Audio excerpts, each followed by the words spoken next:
This conference will now be recorded. Yeah, it's got recorded.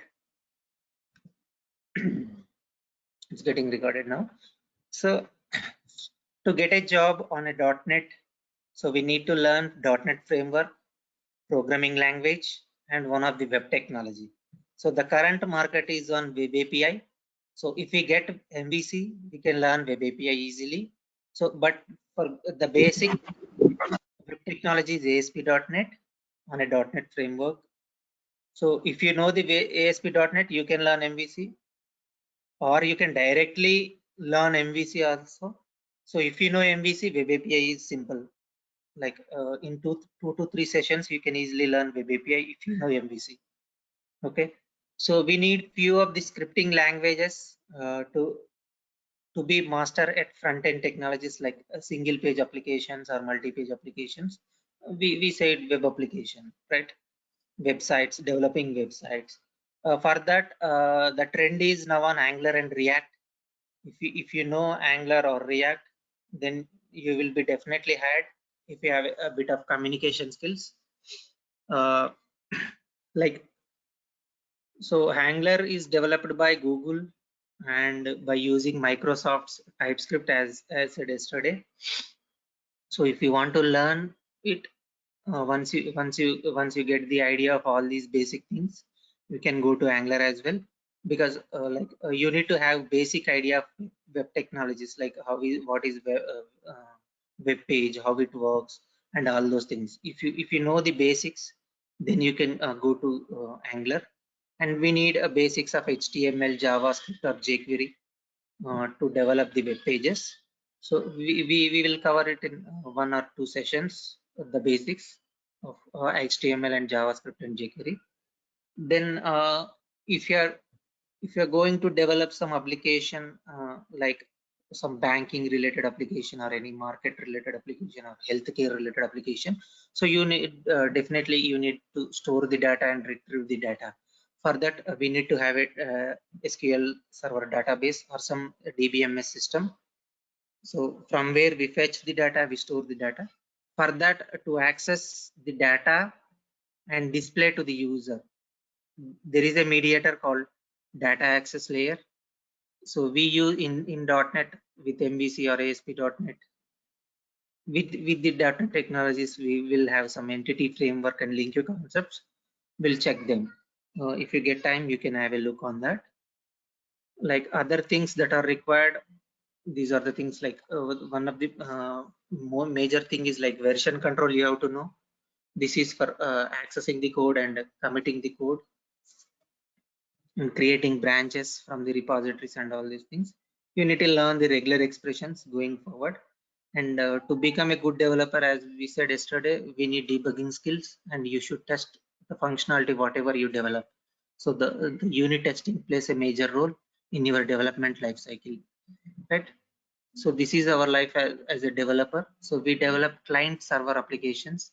Like clients can be mobile, iPhone, or a desktop, or some other electronic device through which we'll access some application over the internet.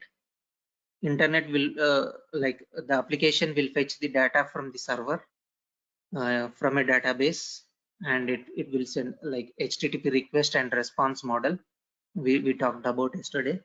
Like we send a request from client or a browser by an end user, that will be sent to server. The server will check the resource and it will send the data in the form of response. As all these things will happen over a HTTP protocol, we call it as a HTTP request and HTTP response, right? So the first thing we have to learn to become a to make your career on .NET is, or to get a job on .NET technologies, is the .NET framework, right? So what is a framework? Yesterday we talked about. So it's a platform which is made by some tools or programming languages, some predefined libraries to develop some application. So you don't need to write code every time. So it gives some predefined libraries or functions or tools, right, to develop the applications. So it makes your development task easy. So with this platform or with this framework, you can reuse the common functionalities, right? So .NET is a .NET framework is a developer platform which has some tools and like I said, like 30 plus, even we can say 70 plus languages till today.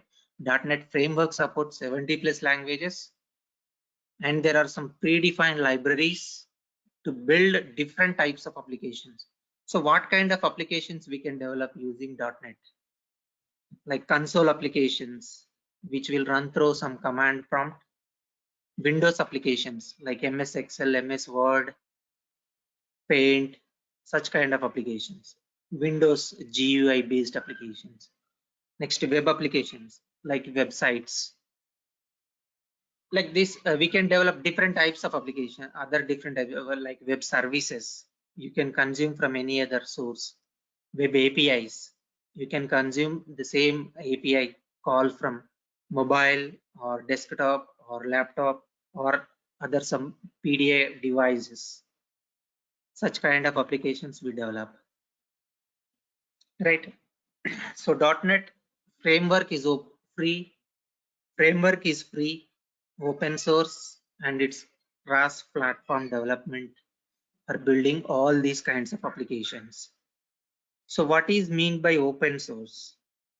Can anyone give me idea of what is open source? What is mean by open source? It's a free of cost, we can say that. Free of cost is one thing. Next.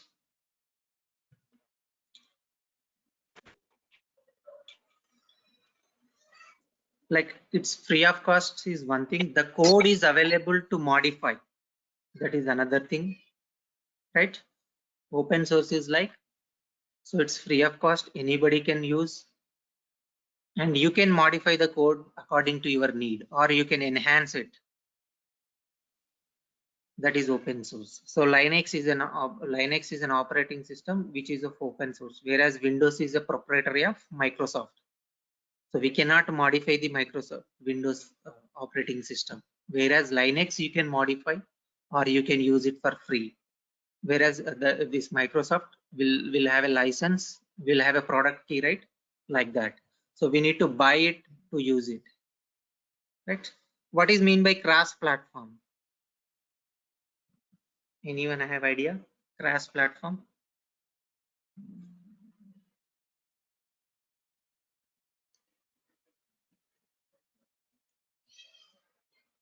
Cross platform.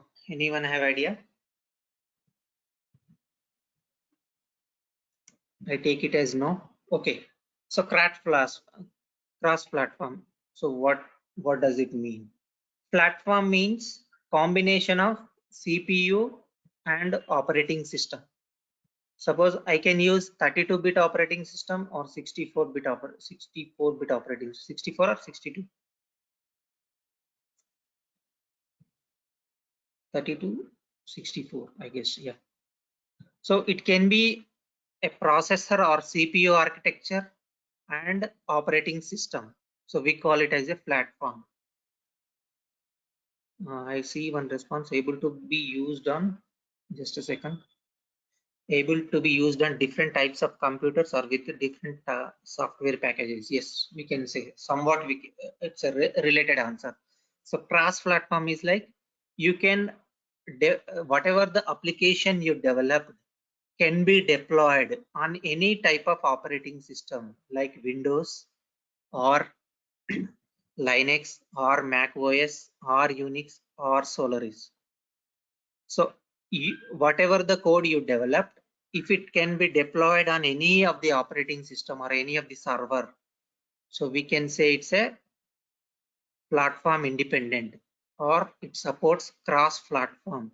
So I developed an application using Windows operating system using some tools. If I can deploy that application, or if I can run that application, whatever developed using Windows, then we can say it's a cross platform development. Okay. So we will see it in a detailed manner in the coming slides. Next, this .NET framework or the Microsoft developed a great IDE like Visual Studio, we can say it as a Visual Studio, with which we can use different programming languages and different libraries, some packages to develop all these kinds of applications, whatever we talked about, like console, web, Windows, web services, APIs, some Silverlight, such kind of applications, or DLLs or EXEs, right? We have a great IDE or tool editor, we can say it as editor, Visual Studio, which was developed by Microsoft to use this framework and all these tools and programming languages to develop the different kinds of applications. Okay. So in general, so if you take normal programming languages like C, C++, or COBOL, like that. So if you take any of the programming language, whenever you write some code, so we call it as a source code. So you wrote some code in some language like C or C++. That particular language will provide a compiler, will have a compiler which will compile your code. So the code which you wrote in particular language will be compiled and converted into a native code, which means ones and zeros. Native code is like, so the one which can be understandable by your operating system. So if you write a code in C++, we call it as a source code. This code will be compiled by C++ compiler, and that compiler will generate native code or mission understandable language. We can say which will be in the form of ones and zeros, right? So we call it as a native code. That native code can be executed on OS, operating system. Just a second.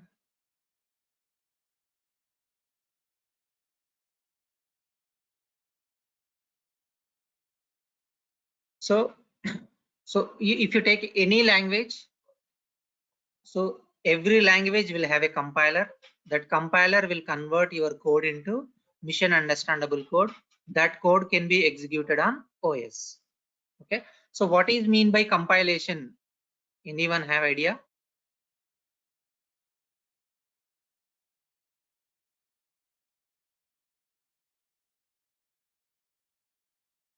Any idea on compilation or compiler?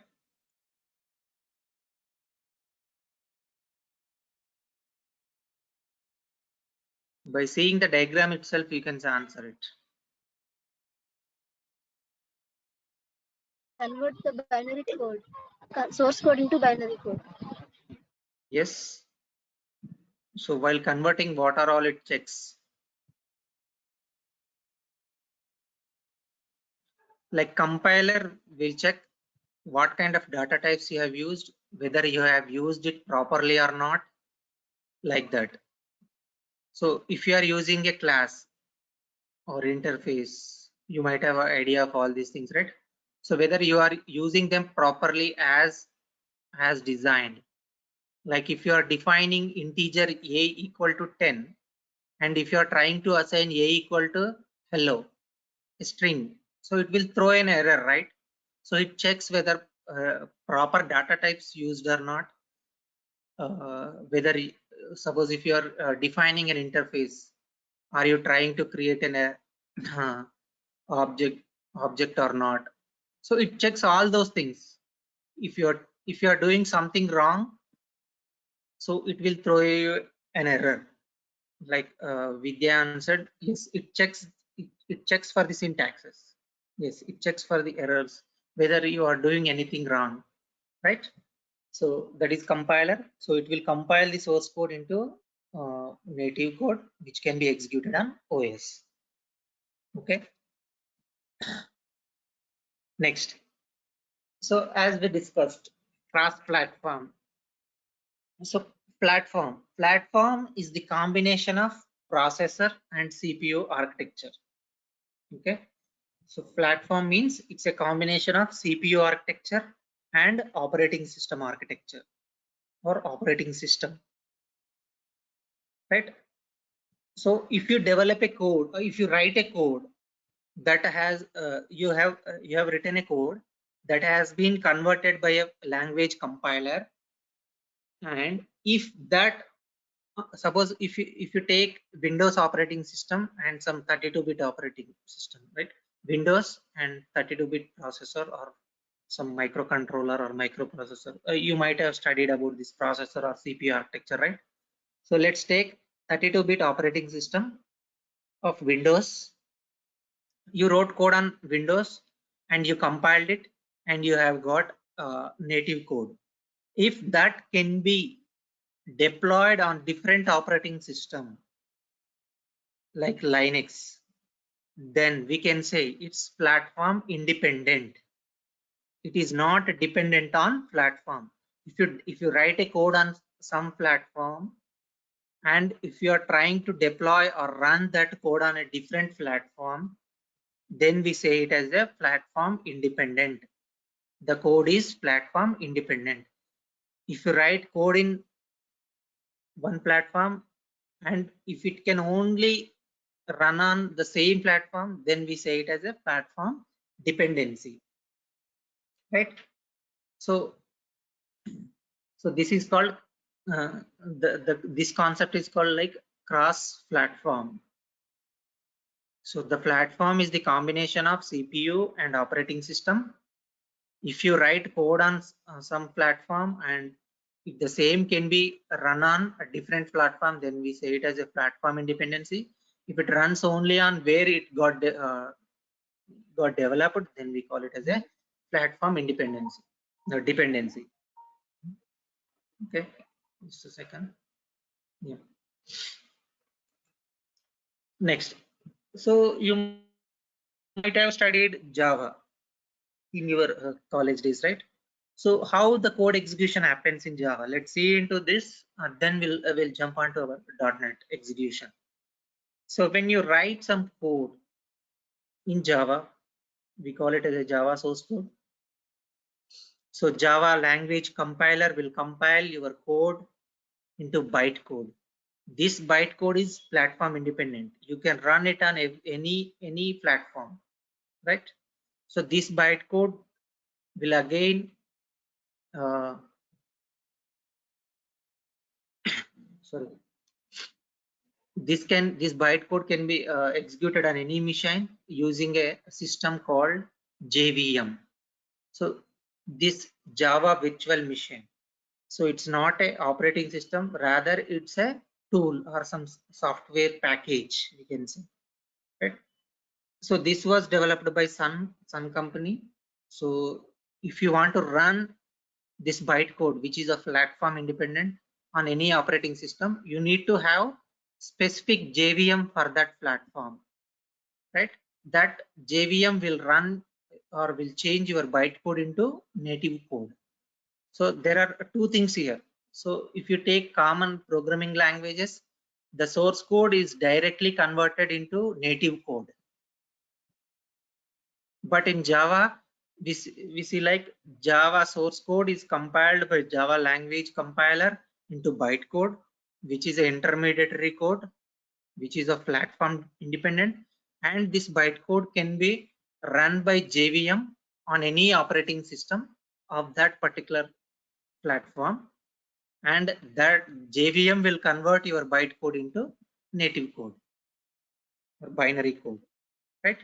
So to run the bytecode on any operating system, so you need JVM for that particular operating system, or we can say platform. So if I want to run, sorry, here it's not JVM, it's just a second.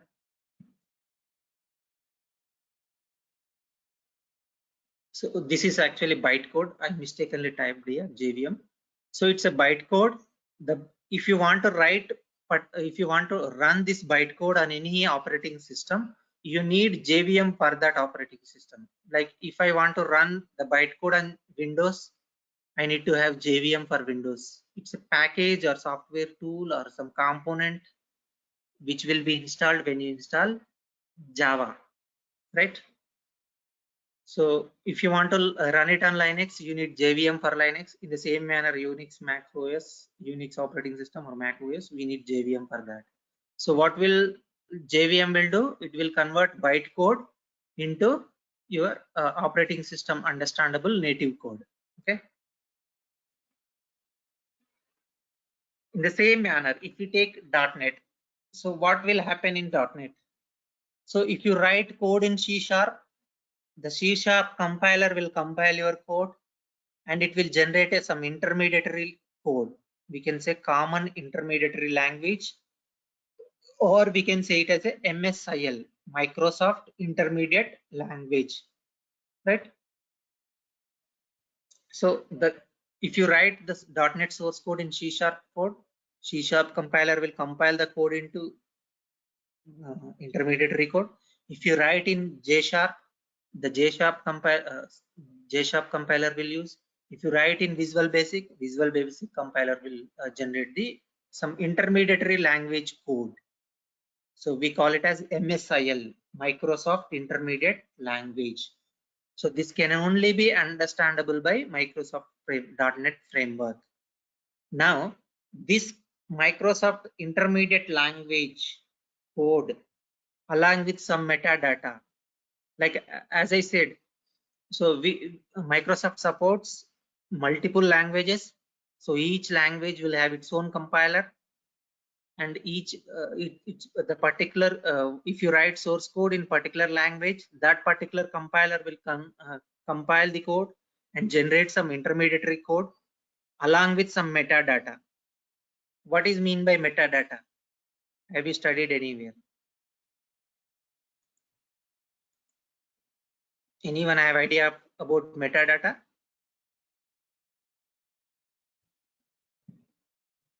Anyone? No? Okay. So metadata means a data describe about itself. So like here CIL is generated. So this is some kind of intermediary language code or data, right? So what compiler we used here? What are the DLLs used here? So like that, it gives the information about the data. So what are the classes used? What are the DLLs used? And what is the language? What is the compiler? All this information. So a data describing about itself, its data is called a metadata.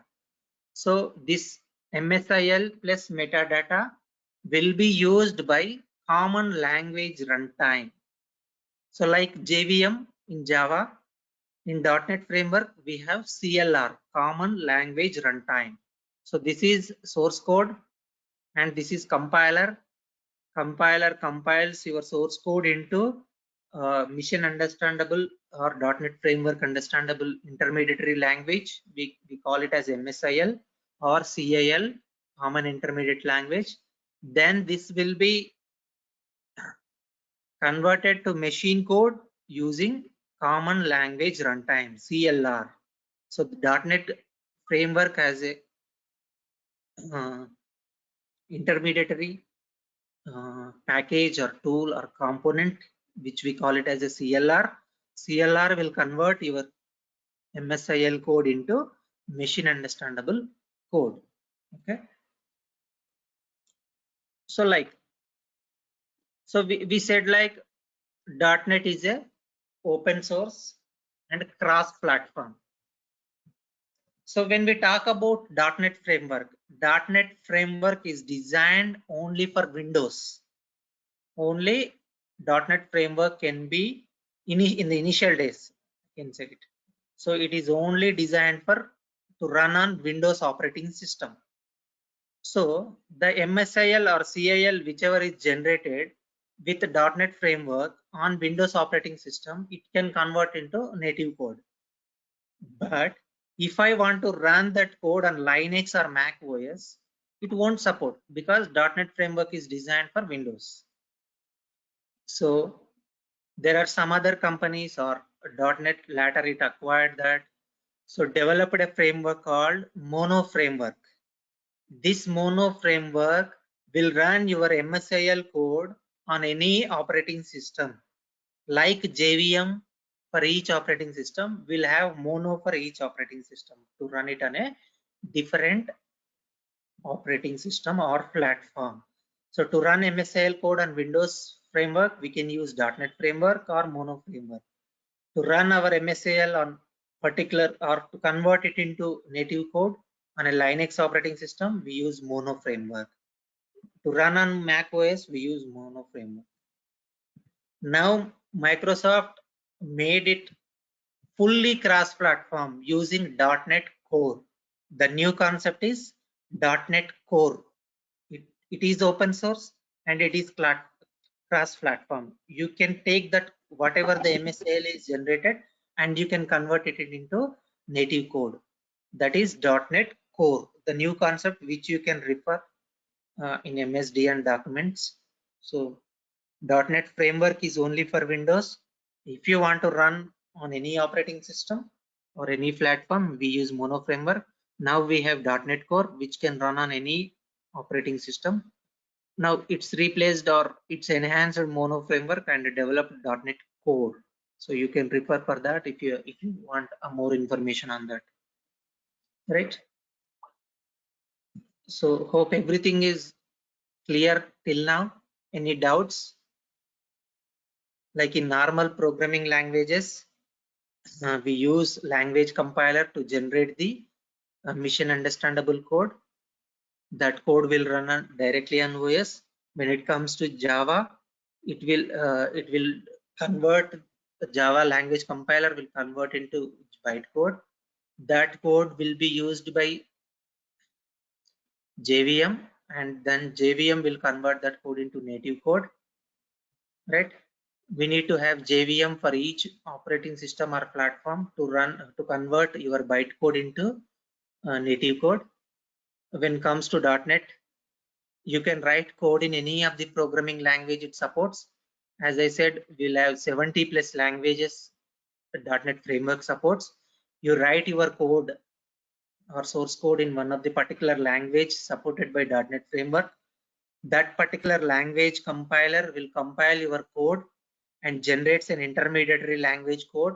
We call it as MSIL, Microsoft Intermediate Language, or CIL, Common Intermediate Language.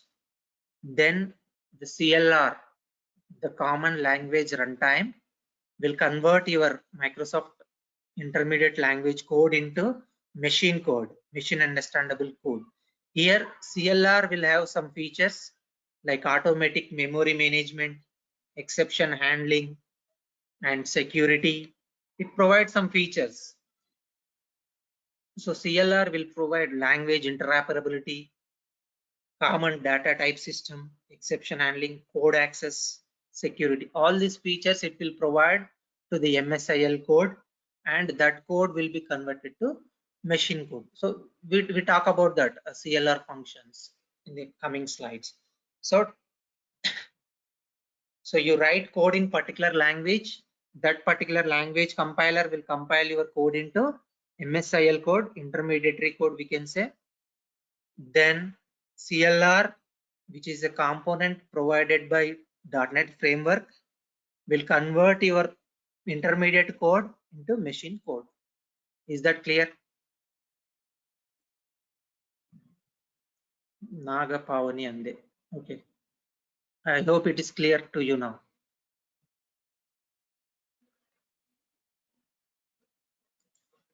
Okay. Yes. Yeah. Thanks.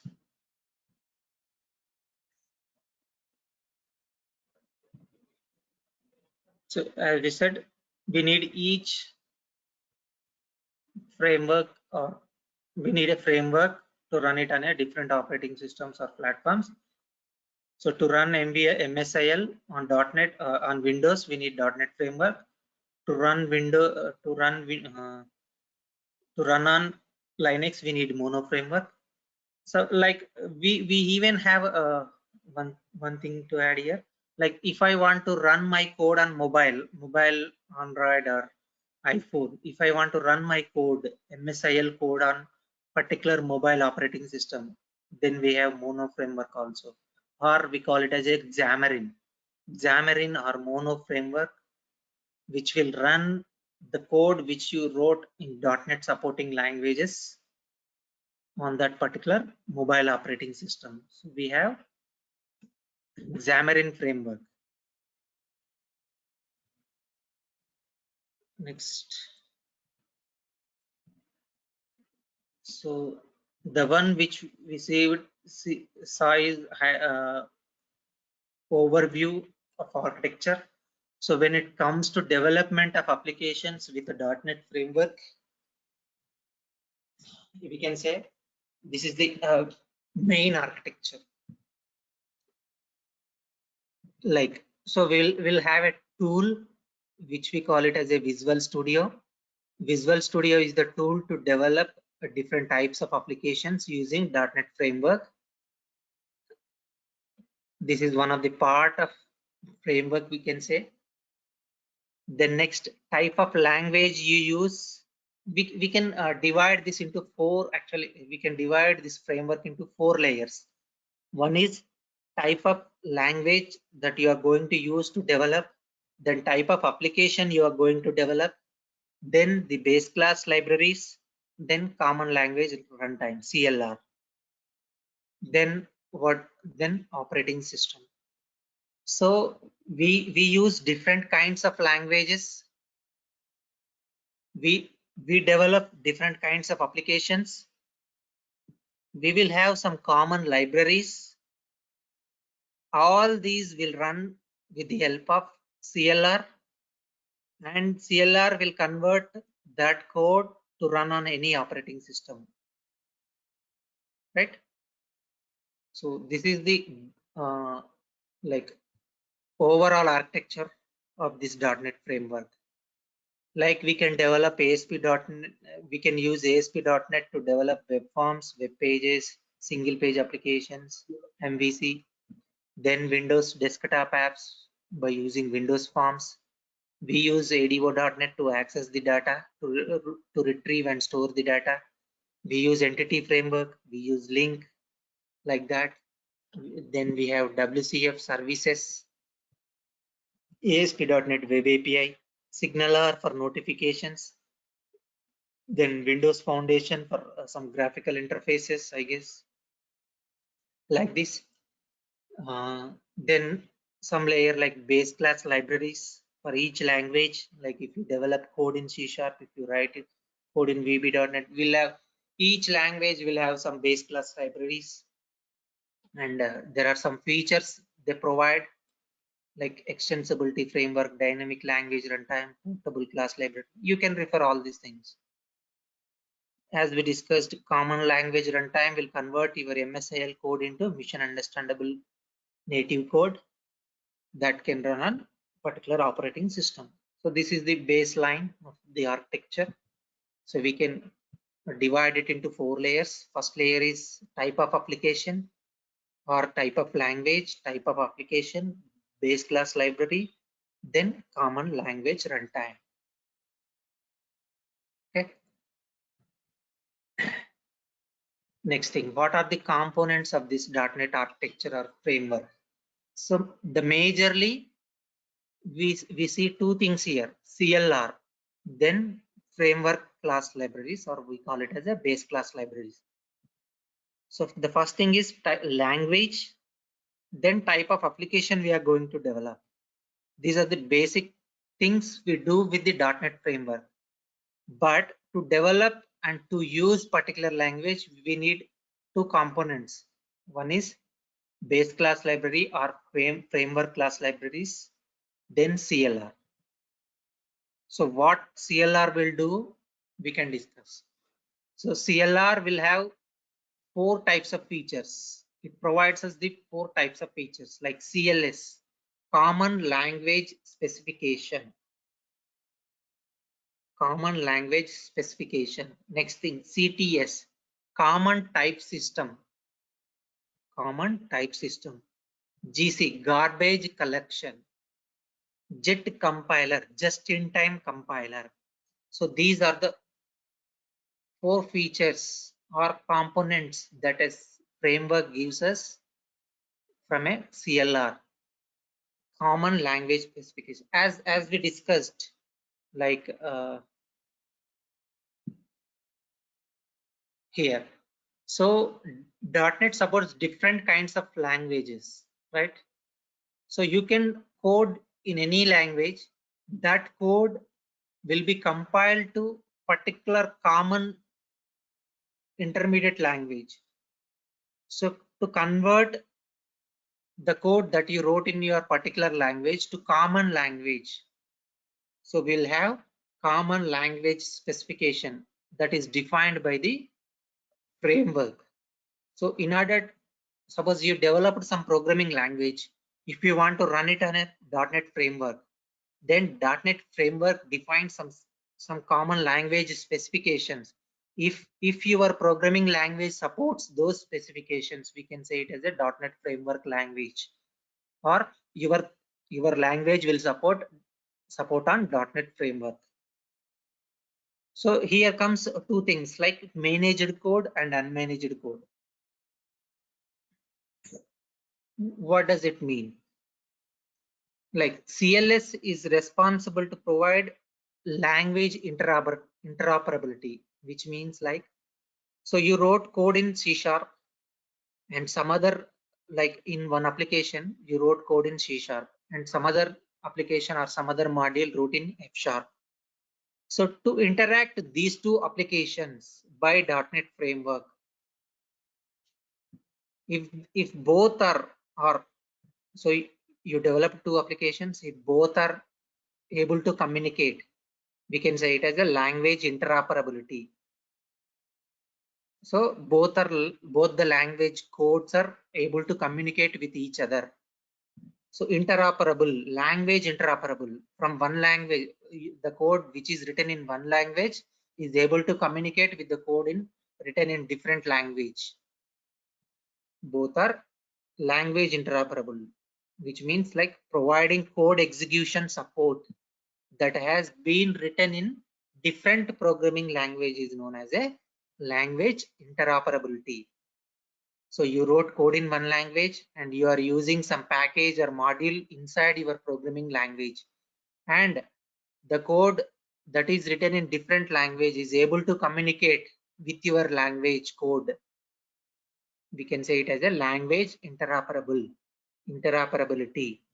So language interoperability is achieved by 2 things, or we can say it as we can divide it into 2 things: managed code, unmanaged code, right?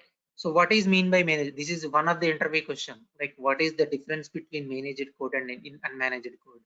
You should be able to answer this. Like managed code for which MSIL is generated after language compilation is done, is directly executed by the CLR.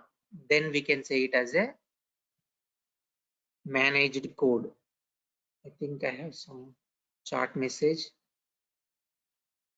Can you please repeat once? It is executed by managed runtime environment or managed by the CLR. Yes. Sunil, it is correct. I'll explain it, Pavani, again. Suppose you are developing a corporate application. So you are using some package or module which is already developed by some other language, okay, inside your application. Okay, if your code is being able to communicate, or your CLR is able to support its code execution which is written in a different language, like F#, you are writing code in C# and some other code has been written in F#. If that F# code is being able to execute on the framework or on the CLR, then we can say it as a language interoperability, providing code execution support that has been written in different programming language is known as a language interoperability. Providing execution support that has been written in a different language. As .NET framework supports different languages, if your language or your programming language has to say .NET framework supported language, then it has to follow language interoperability feature, which means it should be executable by CLR. That can be called as a language interoperability. Managed code. So you wrote some code in programming language. If that programming language compiler compiled your code into some intermediary code, that intermediate code can be executed by CLR, then we say it as a managed code. So you wrote some code and that is converted by compiler and that code is executed by CLR. So we say it as a managed code. So if it is a .NET framework supported language, then we can say it as a managed code execution or managed code. Now what is unmanaged code? So you may use some DLLs or some COM components like operating system components or some other, some Win32 APIs or some components that are written in some different languages which are not supported by CLR, which cannot be executed using CLR architecture or .NET framework. We can say it as a unmanaged code. Those won't support .NET framework. Those won't be executed by .NET CLR, .NET framework CLR. So managed code is the code that can run on CLR. Like CLR will provide some features to managed code, like we can say language interoperability, automatic memory management, some common type system, some exception handling, some code access security. These are the features or facilities that are provided to managed code by CLR.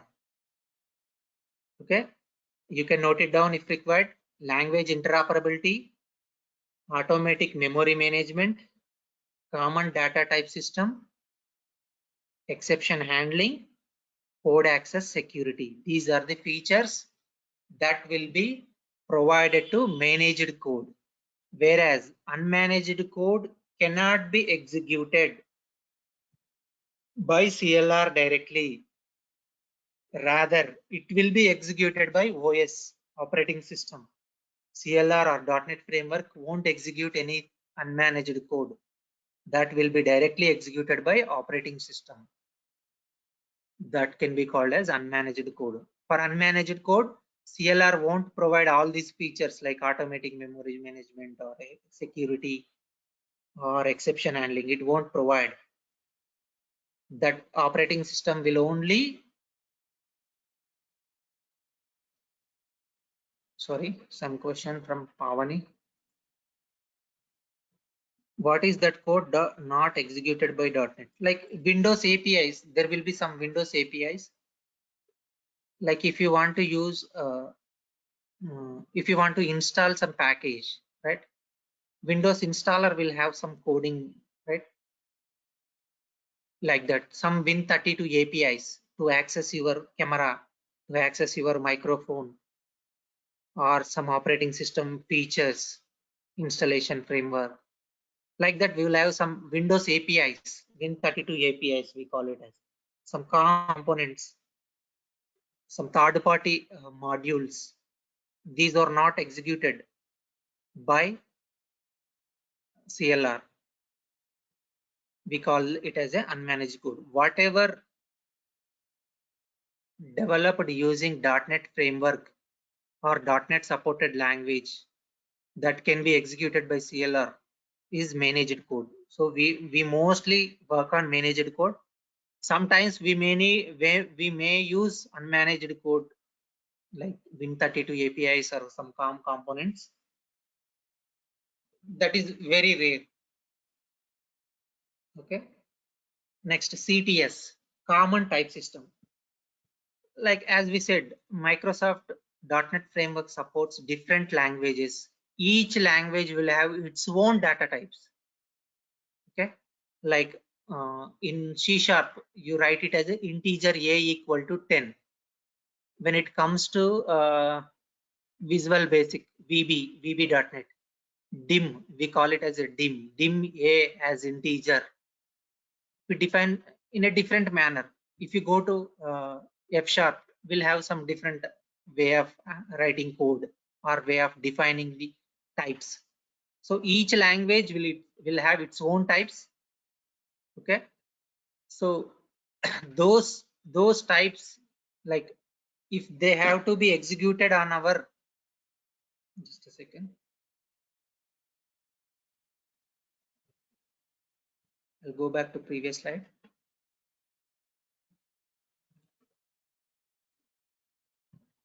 Like here, so I may write code in C# or I may write code in F# or I may write in code in Visual Basic, VB.NET code. So each language will have its own data types. In order to execute them on particular operating system by using CLR converted code, we need to have some common type system. So like integer in C# will be converted to system.int32. System.int32 is a CTS type defined by the CLR or common language, common type system module.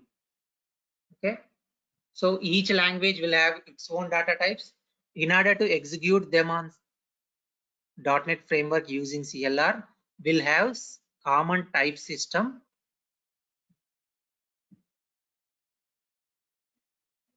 which will convert your particular language type into CLR understandable type, like integer, int32, string, like that, float into long type. Like that, we'll have different types. We'll come to know when we learn C# about that. So here we have two things like value types and reference types. So have you studied about this value types and reference types in Java? Like what is mean by value type?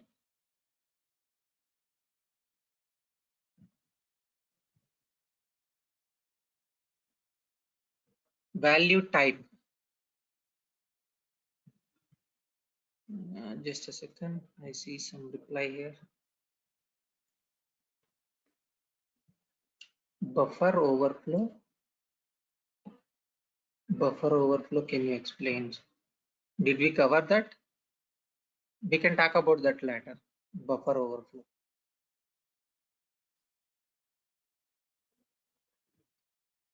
So value types.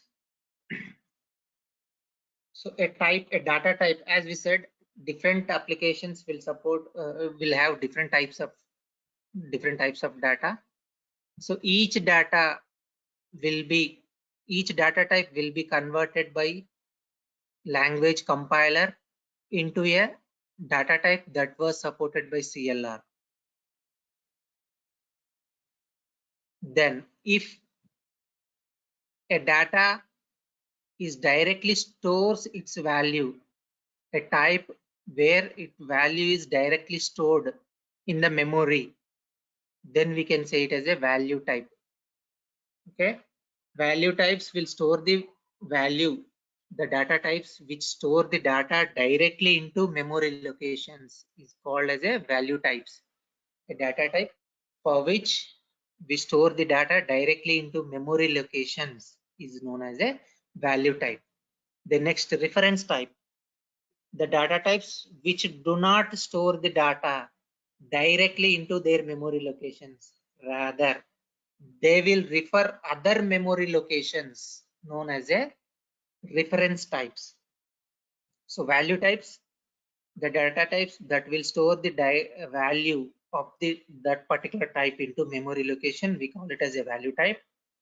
Reference type will only store the memory location of the value, like, which means value will be stored in one location. That location address, memory location address, will be referenced by data type, then we call it as a reference type. So I'm giving you here an assignment, like what is value type and what is reference type, and what are the basic differences between them, and what are the types that comes under value type and what are the types that comes under reference type.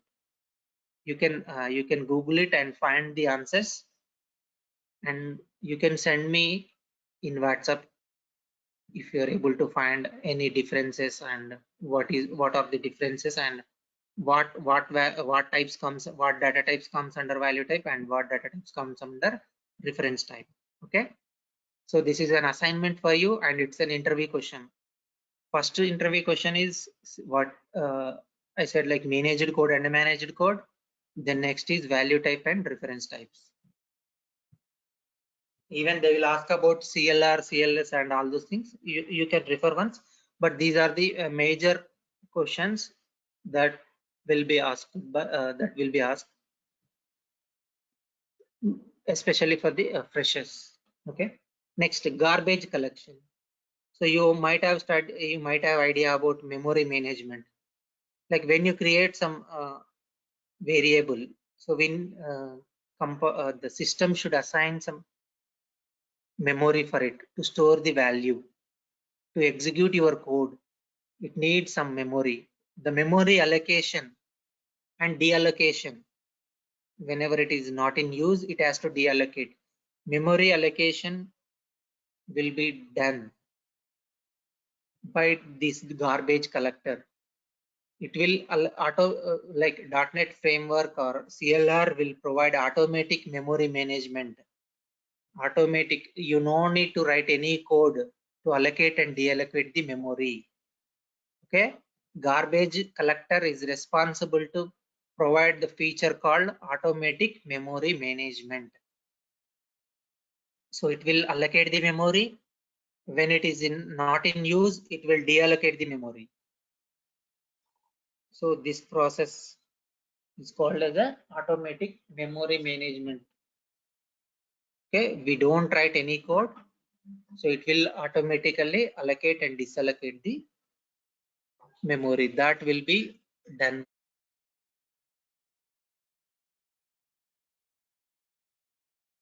Sorry.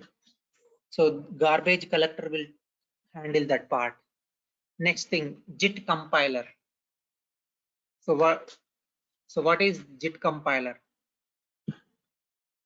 We talked about, right? It compiles the MSIL code. It compiles the MSIL code and generate native code, where CLR will execute that native code by providing the all the features. So CLR will use JIT compiler to compile your MSIL code into native code. Just a second. So first, language compiler will compile your language code into MSIL code. MSIL code will be compiled to native code using JIT compiler inside a CLR. CLR will use JIT compiler to compile your MSIL code into machine code. So using .NET framework, the code will be compiled twice. One is by language compiler. Like if you take C# code, C# compiler will compile first, then the generated MSIL code will be compiled using CLR JIT compiler into machine code. So first language compiler will compile your code, then JIT compiler will compile the code. So there are two compilations will happen, and first compilation will always be slower because it has to check all the things. When it comes to common code, that code will be compiled by JIT compiler, which is faster because it has to check very less syntaxes and which are already verified by language compiler, right? So in .NET, compilation will happen twice. One is by language compiler, then next by JIT compiler. So we have other .NET supports. There are three types of compilers. We can say it as normal jitter, ecno jitter, pre-jitter. What is the difference between them, sir? Like by JIT compiler and other compiler. Okay. So language compiler will only check the syntaxes, okay, of that particular language specifications. When it comes to JIT compiler, JIT compilation will provide all the features of CLR, automatic memory management, common data type system, language interoperability, code access security.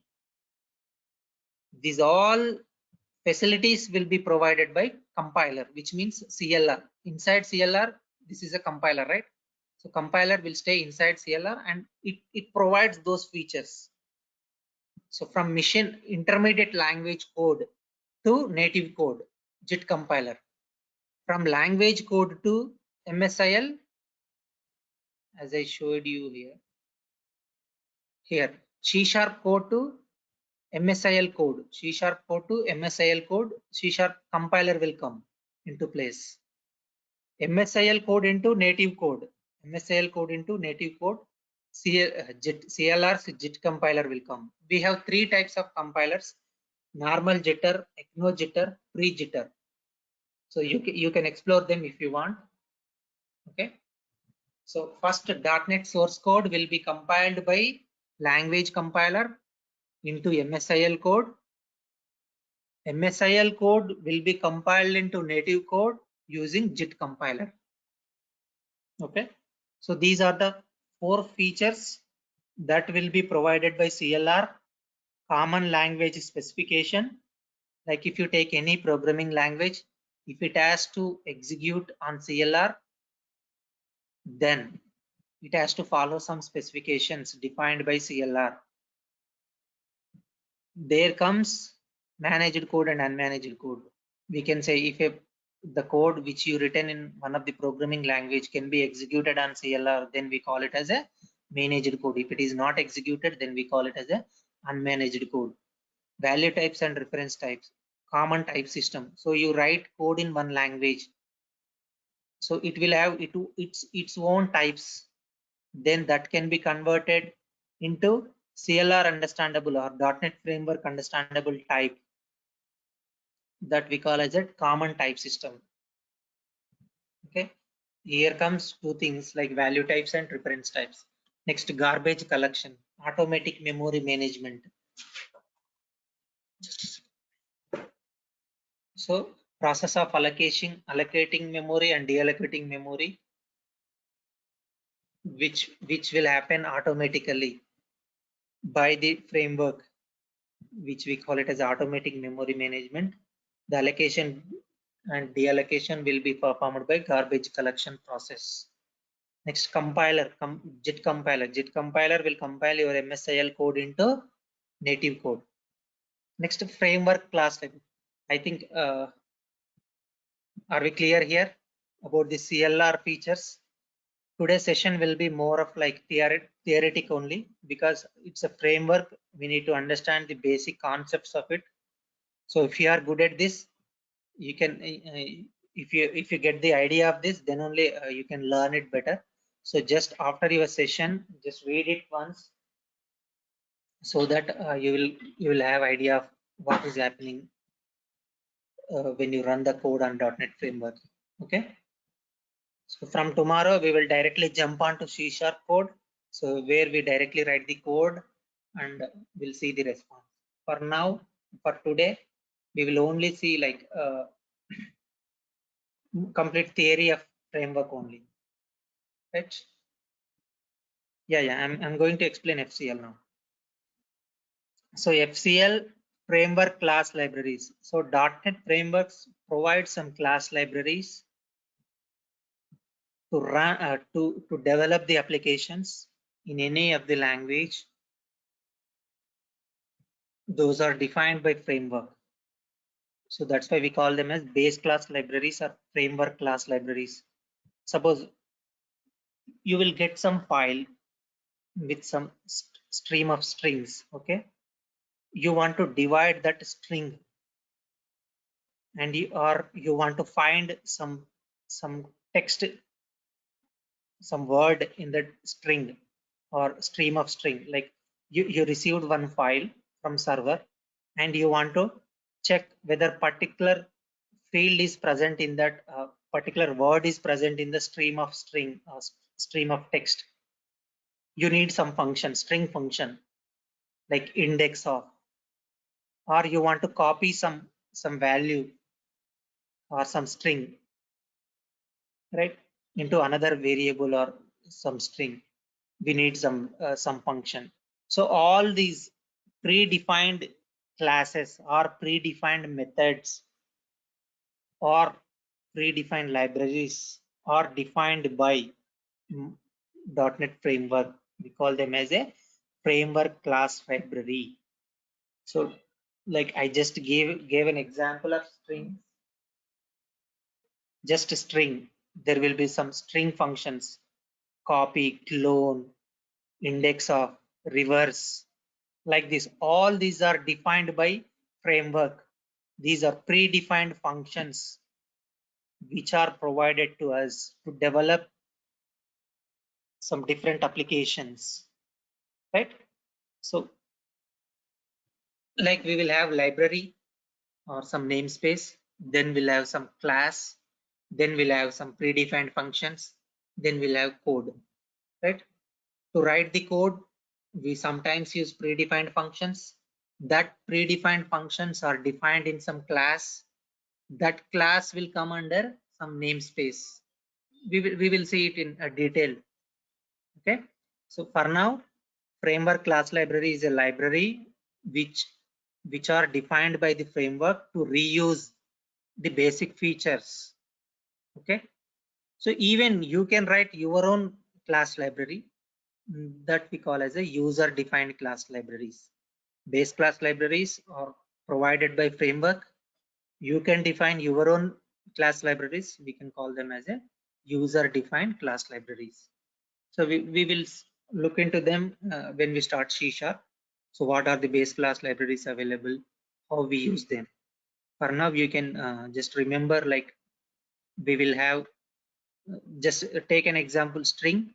So we have in some cases we may have to reverse the string, we may have to clone the string, we may have to find some word in the string, like that. So these are the predefined functions that are provided using base class libraries. Okay. The next, architecture of the common language runtime. So CLR, we talked about few features, right? Language interoperability, automatic memory management, common data type system, exception handling, code access security. All these are integral part of common language runtime. Okay. Base class library support, thread support, COM Marshall. So this is the internal architecture of CLR. Debug engine, security engine, JIT compiler, garbage collection, CLR loader, all this. If you want to learn it in depth, you can refer this. Okay, this is the architecture of CLR. So it supports base class libraries, it supports multi-threading, it supports third-party components, it checks the types, it handles the exceptions, it provides the security in 3 levels, like application level, folder level, in one more, I guess, file level. Like it provides a debug support, JIT compilation, code manager, automatic memory management, and CLR loader. It loads all the classes which are required for the execution. So we are done with the introduction to of .NET framework. Like the base thing which you have to remember is this one. If you remember this, you will get everything. So you write code in your language, that code will be converted by language compiler into MSIL code. MSIL code will be compiled by CLR or JIT compiler. Inside CLR will have JIT compiler into native code. If you remember this diagram, you will get the idea of what is happening inside. Okay. Common language specification, common type system, garbage collection, JIT compiler. These are the 4 features of CLR. Those 4 features are covered here in architecture. Any doubts? I think we took more time today. So today's class is more of theoretical only. So from tomorrow, we will directly jump onto programming, C#. Okay. So I think, Sir, yeah, tell me. sir, yesterday class and today class, can you please provide the PDF files, sir? I'll Yes. share this PPT, no issue. Okay, sir. I don't have any I don't have any PDF to read, but Okay, sir. I'll share this PPT so PPT that you also. can search it. Yeah, you can search it in Google and you will get the more information. Okay, sir. Okay. Thank you. Any other questions? I think Sunil asked buffer overflow. Where did we get this?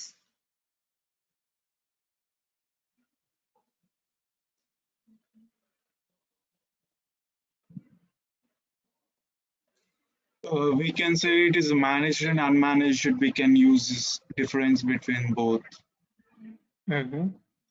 Buffer like so when unmanaged code comes, it won't provide CLR will not provide any features like it won't handle exceptions. It won't handle memory management. Like there is an like stack what we can say buffer overflow. So there is some bug in your code. Like let's take some example. Suppose you have created one student object, okay, where you will accept only 100 students. The array size is or some student object size is 100, and you are trying to assign more than 100 values to that student object. So it's an overflow, right? So such kind of features will not be handled for unmanaged code. So you gave a different term like buffer, like when we are reading some text, stream of text. So we will define some length, size of the buffer. So if it exceeds that side, it's obviously buffer overflow. For managed code, it will handle the error and it will throw some exception to you. But in unmanaged code, it won't throw and it will be executed by operating system. CLR won't execute that code actually, unmanaged code. Any other questions? Sir, there is no difference between, object code and mission code. The both the terminologies were same. There is any difference between them? Object code means language code, MSIL code. Yes, sir. The end product of the code. Like, so you write code in C#. C# compiler will compile into MSIL code that you cannot understand. It is not in the human readable format. You cannot read it, you cannot understand it. Only .NET framework will understand that code. CLR only understands that code, or JIT compiler only understands that code. That code is different than native code, which means a binary code, whatever you talk. So machine code is different. Microsoft intermediate language code is different. MSIL is only understandable by CLR or .NET framework. Both are different.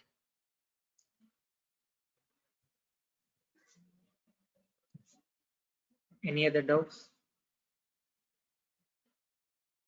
Thank you, sir. Mahipal అసలు coding గురించి programme గురించి idea లేని వాళ్ళు ఎవరైనా ఉంటే నేను ఒక 10 minutes మాట్లాడతాను Mahipal after this call. Okay. Can you make me presenter? Yeah sure. నేను ఉంటాను, నో ప్రాబ్లం. కాల్లో నువ్వు మాట్లాడొచ్చు. Let's wait for some questions అంతే. ఎందుకంటే ఈ రోజు మొత్తం ఇదే ఉంటది. ఈ రోజు మొత్తం థియరీయే చెప్పాను కదా. యా ఇట్స్ టెక్నికల్ కాదు, జస్ట్ ఏంటంటే వాళ్ళతో కొంచెం కొంతమంది ఏంటంటే ఇనిషియల్ స్టేజ్ లో ఏంటంటే కొంచెం స్టార్టింగ్ లో కంగారు పట్టడం, వాళ్ళు ఏంటి అన్న టైప్ లో ఉంటారు కదా, యాటిట్యూడ్, ఆలోచన. అవునవును. నేను ఈ రోజు మొత్తం నేను ఒకటి చెప్తానండి. సో ఈ రోజు మట్టుకైతే మొత్తం థియరీ ఉంటది, ఎందుకంటే ఇది ఫ్రేమ్ వర్క్. ఇక్కడ మనం రాయడానికి ఏముండదు. సో ఫ్రేమ్ వర్క్ అర్థమైతేనే ఫ్యూచర్ మొత్తం, అంటే ఫ్యూచర్ కోడింగ్ అంతా అర్థమవుతుంది మీకు. ఇది So, రేపు చాలా బాగుంది మైపాల్ ఎక్స్ప్లెనేషన్. నేను విన్నాను. వెరీ నైస్ యాక్చువల్ గా. స్లైడ్స్ లో అదే. చూస్తేనే యూ హావ్ క్లారిటీ కదా. స్లైడ్ లో చూస్తే అర్థమైపోతుంది. నేను చెప్పడం కంటే స్లైడ్ Yeah. చూసుకుంటే అర్థమైపోతుంది అన్నట్టు. అందుకే అట్లా మొత్తం కూర్చొని మరీ ప్రిపేర్ చేశాను. ఎందుకంటే ఇది థియరిటికల్, వింటుంటే నిద్ర వస్తుంటది. మన అంటే ఎక్స్పీరియన్స్డే కదా క్లాసెస్. సో అది రావద్దని చెప్పి స్లైడ్, వాళ్ళు నేను చెప్పేది వినకుండా స్లైడ్ చూసినా అర్థమైపోతుంది. అవును. యాక్చువల్ గా 24 మెంబర్స్ ఉన్నారు కదా, అందరికి రిక్వైర్డ్ అవ్వకపోవచ్చు. ఎవరైతే I mean very new to the coding వాళ్ళు వరకు ఉంటే మిగతా వాళ్ళు దే కెన్ డ్రాప్. అదేలే. అండ్ అంటే ఇంకా మీరు బయట నేర్చుకునే ఇదంతా చెప్పారు ఫ్రేమ్ వర్క్, కానీ ఇది అవసరం. అంటే ఫ్యూచర్ లో మనం లైక్ 2-3 ఇయర్స్ ఎక్స్పీరియన్స్ వచ్చాక ఈ ఐడియా లేకపోతే కష్టం అన్నట్టు. ట్రూ. యా. సో నేను ఒక మధ్యలో ఒక కాన్సెప్ట్ చెప్పాను, ఏది .NET కోర్ అని. ఇప్పుడు వాళ్ళు అది రిఫర్ చేసుకోవాలి అట్లా. ఎగ్జాక్ట్లీ. .NET కోర్ అనేది ఎందుకు వచ్చింది అంటే ఈ స్లైడ్. ఇక్కడ .NET ఫ్రేమ్ వర్క్ అనేది ఓన్లీ విండోస్ నే సపోర్ట్ చేస్తుంది. మోనో ఫ్రేమ్ వర్క్ లైనక్స్ ని సపోర్ట్ చేస్తుంది. ఇంకా సపరేట్ ఫ్రేమ్ వర్క్ ఎందుకు, మైక్రోసాఫ్ట్ డెవలప్ చేయొచ్చు కదా, open source and cross platform. So అదే .NET కోర్ వచ్చింది. అట్లా ఇప్పుడు మొత్తం ట్రెండ్ అంతా .NET కోర్, ఎందుకంటే అది open source, free of license కాబట్టి. సో వాళ్ళు నేర్చుకోవాలని ఇంట్రెస్ట్ ఉంటే .NET కోర్ మీద నేర్చుకోవాలి ఇంకా అట్లా. I mean, can you stop regarding Mahipal until this?